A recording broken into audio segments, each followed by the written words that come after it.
मुख्तलिफ़ तरह के कॉन्सेप्ट्स होते हैं जो स्टूडेंट्स को हेल्प करते हैं। सो आज हम जो टॉपिक को डिस्कस करेंगे that is termed as interest rate swaps. Now what exactly are these interest rate swaps, ये मैं आपको थोड़ा सा एक्सप्लेन कर देता हूँ थ्रू एन एग्जाम्पल। देखें, होता है कुछ तरह से कि जब भी आप बैंक से लोन लेने के लिए जाते हैं तो बैंक से लोन दो तरह से लिया जाता है।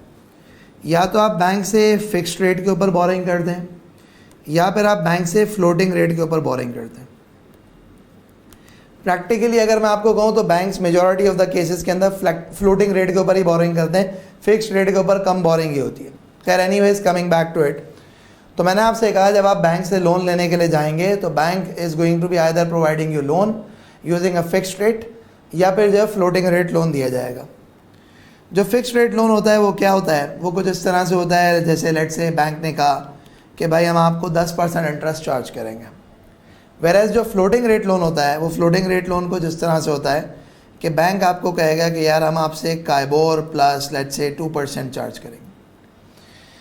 अब ये जो काइबोर प्लस 2% है, इसमें क्या होता है, इसमें बैंक सेफ होता है। क्या सेफ होता है कि अगर आज काइबोर जो है वो 10% है, so bank is gonna be charging you 12%। अगर आज काइबोर 12% हो जाता है तो बैंक आपसे जो है वो 14% चार्ज कर रहा होगा।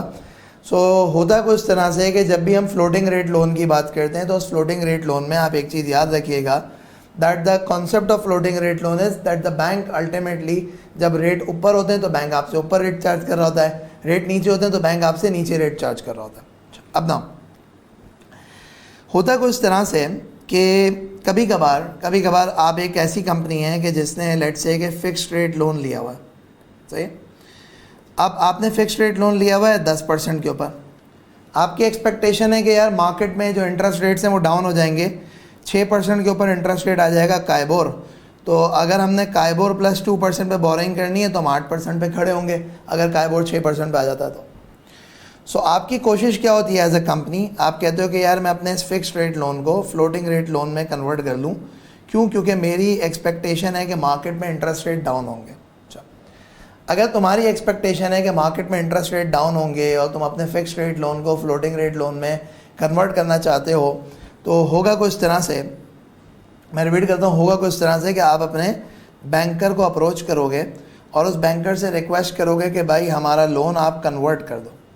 अब एक चीज़ याद रखिएगा, जिस तरह से पीटीसीएल का इंटरनेट लगवाना आसान है और निकालना मुश्किल है ना, इसी तरह से बैंक से रिलेटिवली लोन लेना आसान है, लेकिन उस लोन को रीपे करना, लोन को मॉडिफाई करना, उसमें मसले मसाइल होते हैं।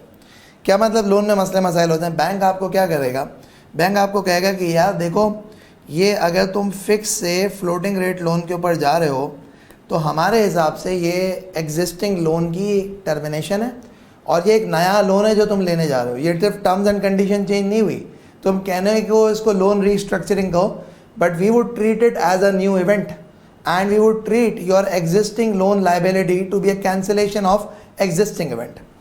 तो अब देखें कॉन्सेप्ट क्या होगा कुछ तरीके से कि बैंक आपको क्या करेगा, बैंक आपको कहेगा कि भाई इसमें तो आपकी अर्ली टर्मिनेशन की पेनल्टी भी होगी और उसके साथ साथ जो है आपके पास जो नया लोन होगा उस नए लोन के आपकी जो है वो एक अरेंजमेंट फ़ी होगी और उस अरेंजमेंट फ़ी होने के साथ साथ जो है हम आपका जो कोवेनेंट था, यानी कि जो आपकी कोवेनेंट थी उसकी वैल्यूएशन भी दोबारा करवाएंगे ताकि आज की डेट के ऊपर उसकी वैल्यूएशन भी हो जाए, एक्सेट्रा ठीक ठाक किस्म के बैंक आपको चार्जेस गिनवा देता है।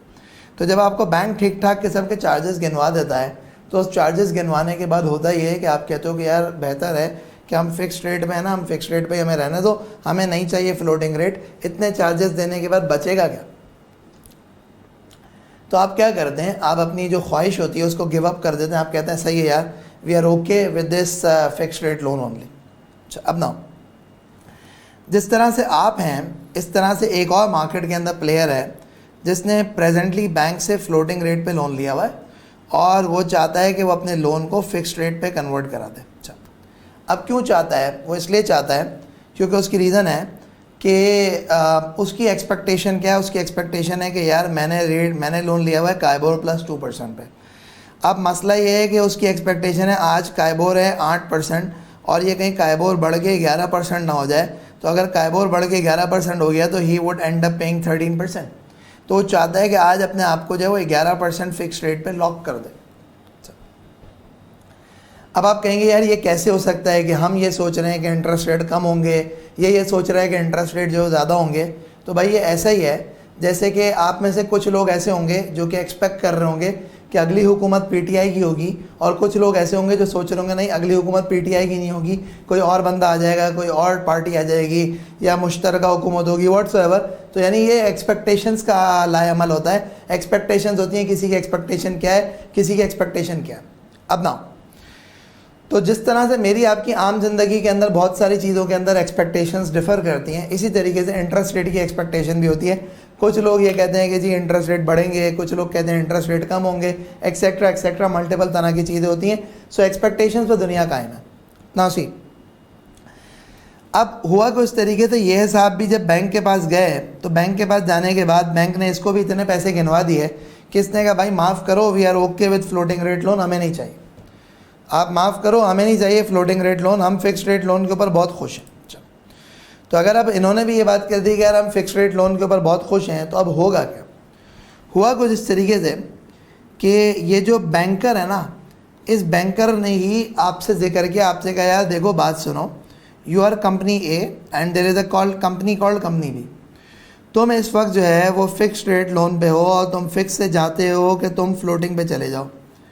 इसी तरह से कंपनी बी इस वक्त जो है वो फ्लोटिंग रेट लोन पे है और वो चाहती है कि वो फिक्स्ड रेट लोन पे चले जाए।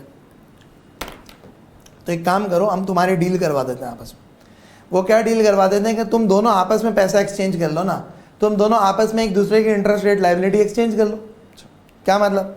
मतलब ये कि यार you are a company A and you are presently paying 10% interest, this is company B, this is presently paying KIBOR, जो कि कराची इंटरबैंक ऑफर्ड रेट है +2%, वो ये पे कर रहा। अच्छा, मैं मिसाल दे देता हूँ 2 मिनट के लिए कि वो काइबोर पे कर रहा है। अब काइबोर +2% पे ना बहस हो जाएगी कि वो +2% क्यों है, मैं कहता हूँ काइबोर पे कर रहा है। अच्छा, अब ना बैंक आपको क्या कहता है? बैंक कहता है बात सुनो, हम तुम दोनों की डील करवा देते हैं, हम तुम दोनों को मिलवा देते हैं, तुम दोनों आपस में एक दूसरे की इंटरेस्ट रेट लायबिलिटी एक्सचेंज कर लो।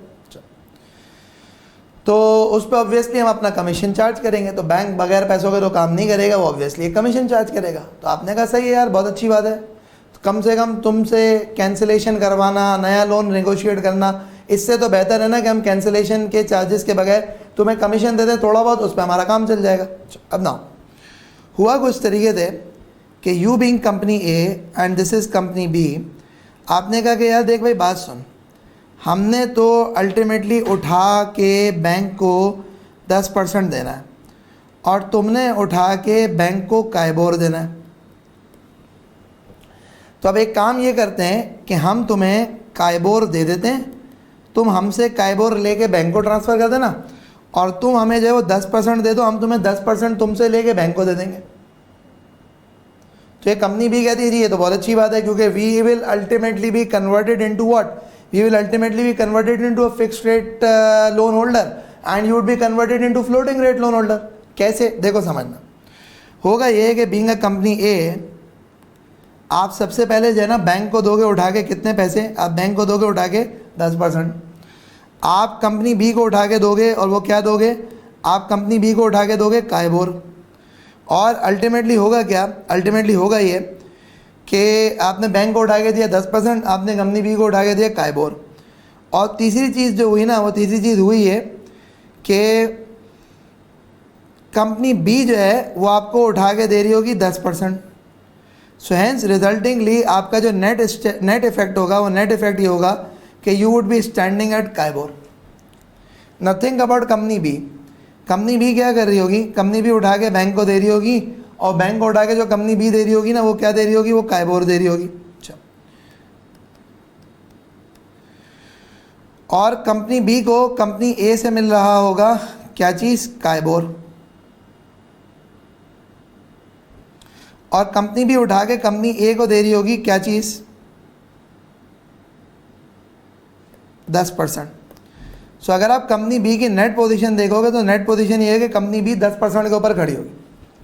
तो अगर आप टेक्निकली देखो तो क्या हुआ, टेक्निकली देखो तो हुआ ये कि जो कंपनी ए है ये एंड में जाके फ्लोटिंग रेट लोन पे कन्वर्ट हो गया और जो कंपनी बी है वो जाके एंड में फिक्स्ड रेट लोन ऑफ 10% पे कन्वर्ट हो गया। तो ये क्या हुआ, ये दोनों के दरमियान स्वैप हो गया। एक दूसरे की लाइबिलिटी को एक्सचेंज कर ली। अब ना इसमें बैंक वाला अपना कमीशन चार्ज कर लेगा, शायद मे बी पॉसिबल बैंक वाला इससे 0.25% ले लेगा, इससे 0.25% ले लेगा। तो टेक्निकली ये जो कंपनी ए होगी ये खड़ी होगी काइबोर प्लस 0.25% पे, और जो कंपनी बी होगी ये 10% प्लस 0.25%, यानी कि ये 10.25% पे खड़ी होगी। This is how things are gonna be. अच्छा, अब एक और चीज़ समझिएगा भाई, ऐसा हो सकता है कि ए ने लोन किसी और अमाउंट पे लिया हो, बी ने लोन किसी और अमाउंट पे लिया हो। हाँ, ऐसा हो सकता है और ऐसा होगा। तो उसमें क्या होता है, उसमें ये होता है कि एक नोशनल प्रिंसिपल एग्री होता है, एक नोशनल प्रिंसिपल एग्री होता है। क्या नोशनल प्रिंसिपल एग्री होता है जी? हमारा आपका स्वैप 5 मिलियन पे, हमारा आपका स्वैप जी 5 मिलियन रुपए के ऊपर है। तो अब अगर तुम्हारा इनका स्वैप 5 मिलियन रुपए पे तो 5 मिलियन है, अगर तुम्हारा और इनका स्वैप 5 मिलियन पे तो this is going to be 5 million. So ultimately 5 million होगा स्वैप का अमाउंट। आप समझ रहे बात को? सो बेसिकली होगा क्या, होगा कुछ तरीके से कि अगर नोशनल प्रिंसिपल जो है ना वो एक तय होता है, बेशक तुमने किसी ने 6 मिलियन लोन लिया हो, किसी ने 5 मिलियन लोन लिया हो, आपस में जो स्वैप पे एक्सचेंज होगा वो 5 मिलियन पे एक्सचेंज होगा। अच्छा, एक आखिरी बात और समझा देता हूँ। आखिरी बात यह है कि ऐसा हो सकता है कि काइबोर, ऐसा हो सकता है कि काइबोर 11% पे हो। तो अगर काइबोर 11% पे है तो हमारी ऊपर की वर्किंग के हिसाब से कंपनी ए को देने चाहिए 11% और कंपनी बी को जो देने चाहिए वो 10% देने चाहिए, अगर बैंक का कमीशन हटा दो। तो होगा क्या, होगा कुछ तरीके से, होगा कुछ तरीके से कि देखें सिचुएशन क्या होगी। सिचुएशन ये होगी कि ये दोनों कंपनी जो है ना आपस में नेट सेटलमेंट करेंगी। क्या मतलब नेट सेटलमेंट करेंगी, उसको ज़रा समझना। बी ने क्या करा, बी ने बैंक को दिया काइबोर विच इज़ 11%, बी ने ए को दिया कितना 10%, सॉरी बी ने बैंक को दिया कितना 11%। ए क्या करेगा, ए बी को जो है ना वो 11% और 10% के दरमियान का जो नेट डिफरेंस है ना 1% वो दे देगा। तो बी एंड में जाके 10% के ऊपर खड़ा हो जाएगा। सो बी एंड में जाके किस पे खड़ा हो जाएगा, 10% पे। सो मैं आपको एक चीज़ समझा रहा हूँ कि this is how things are gonna be. I repeat, this is how things are gonna be. So end में सेटलमेंट जो होगा ना वो नेट, ऐसा नहीं है कि वो उठा के इसको पूरा 10% दे रहा है, वो उठा के इसको पूरा काइबोर दे रहा है, इस तरह से नहीं होगा। एंड में जाके नेट सेटलमेंट होगा। This is how things are going to be. अच्छा, अब ना ये जो इंटरेस्ट रेट स्वैप है ये मजीद किस तरह से चलता है, तो इसमें मजीद कैलकुलेशंस भी हैं। बट आज का हमारा जो टॉपिक का ऑब्जेक्टिव था वो ऑब्जेक्टिव यही था कि हम क्या करें, हम इंटरेस्ट रेट स्वैप की बेसिक वर्किंग को समझ लें, बेसिक कॉन्सेप्ट को समझ लें, और उसको हमने कवर अप कर लिया कि भाई इंटरेस्ट रेट स्वैप क्या होता है कि दो कंपनीज आपस में अपनी लाइबिलिटीज़ को एक्सचेंज कर लें। So that is considered to be an interest rate swap. So hopefully आपको ये कॉन्सेप्ट समझ में आया होगा। Thank you very much. We will meet up again for another video on another concept.